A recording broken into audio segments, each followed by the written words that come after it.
একটুখানি কথামৃত। ঠাকুর ভক্তদের প্রতি বলিতেছেন, একটা গেরুয়া পড়লেই হলো না? গেরুয়া পড়লেই হলো? একজন বলেছিল, চণ্ডী ছেড়ে হলাম ঢাকি। আগে চণ্ডীর গান গাইতো, এখন ঢাক বাজায়। বৈরাগ্য 3 প্রকার। সংসারের জ্বালায় জ্বলে গেরুয়া বসন পড়েছে, সে বৈরাগ্য বেশি দিন থাকে না। হয়তো কর্ম নাই, গেরুয়া পরে কাশি চলে গেল। 3 মাস পরে ঘরে পত্র এলো, আমার একটু কর্ম হইয়াছে, কিছুদিন পরে বাড়ি যাইব, তোমরা ভাবিও না।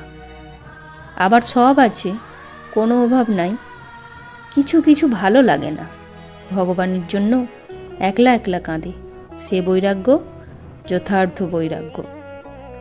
মিথ্যা কিছুই ভালো নয়, মিথ্যা ভেক ভালো নয়। ভেকের মতো যদি মনটা না হয়, ক্রমে সর্বনাশ হয়। মিথ্যা বলতে বা করতে ক্রমে ভয় ভেঙে যায়। তার চেয়ে সাদা কাপড় ভালো। মনে আসক্তি, মাঝে মাঝে পতন হচ্ছে, আর বাহিরে গেরুয়া, বড় ভয়ঙ্কর। এমনকি যারা সৎ, অভিনয়েও তাদের মিথ্যা কাজ বা কথা বলা ভালো নয়। ভক্তের পক্ষে মিথ্যা সাজও ভালো নয়। ওসব বিষয়ে মন অনেকক্ষণ ফেলে রাখায় দোষ হয়।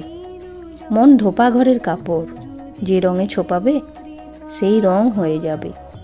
মিথ্যাতে অনেকক্ষণ ফেলে রাখলে মিথ্যার রং ধরে যাবে।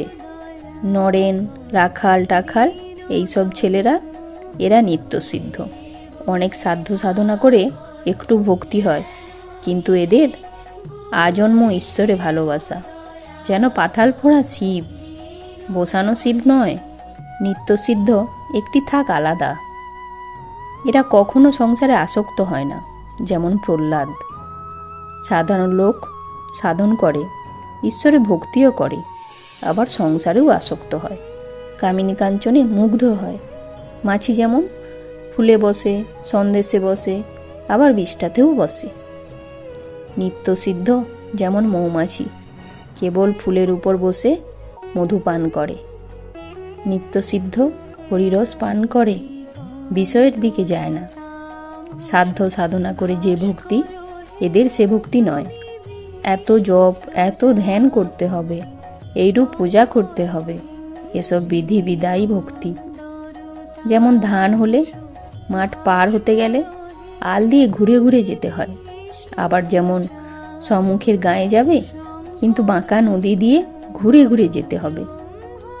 রাগ ভক্তি, প্রেমা ভক্তি, ঈশ্বরে আত্মীয়ের ন্যায় ভালোবাসা এলে আর কোনো বিধি নিয়ম থাকে না। তখন ধান কাটা মাঠ যেমন ইচ্ছে পার হওয়া যায়, আল দিয়ে যেতে হয় না, সোজা একদিক দিয়ে গেলেই হলো। আবার বন্যা এলে বাঁকা নদী দিয়ে ঘুরে ঘুরে যেতে হয় না, তখন মাঠের ওপর এক বাঁশ জল সোজা নৌকা চালিয়ে দিলেই হলো। এই রাগ ভক্তি, অনুরাগ, ভালোবাসা না এলে ঈশ্বর লাভ হয় না। কুমোরে পোকা চিন্তা করে আরশোলা কুমোরে পোকা হয়ে যায়। কীরকম জানো? যেমন হাঁড়ির মাছ গঙ্গায় ছেড়ে দিলে হয়। আমার প্রায় একটু অহং থাকে, সোনার একটু কোনা, সোনার চাপে যত ঘষো না কেন তবু একটু কোনা থেকে যায়। আর যেমন বড় আগুন আর তার একটি ফিনকি, বাহ্যজ্ঞান চলে যায়, কিন্তু প্রায় তিনি একটু অহং রেখে দেন বিলাসের জন্য। আমি তুমি থাকলে তবে আস্বাদন হয়। কখন কখন সে আমিটুকুও তিনি মুছে ফেলেন। এর নাম জড় সমাধি, নির্বিকল্প সমাধি। তখন কি অবস্থা হয় মুখে বলা যায় না। সেই যেমন নুনের পুতুল সমুদ্র মাপতে গিয়েছিল। জয়তু শ্রীরামকৃষ্ণ।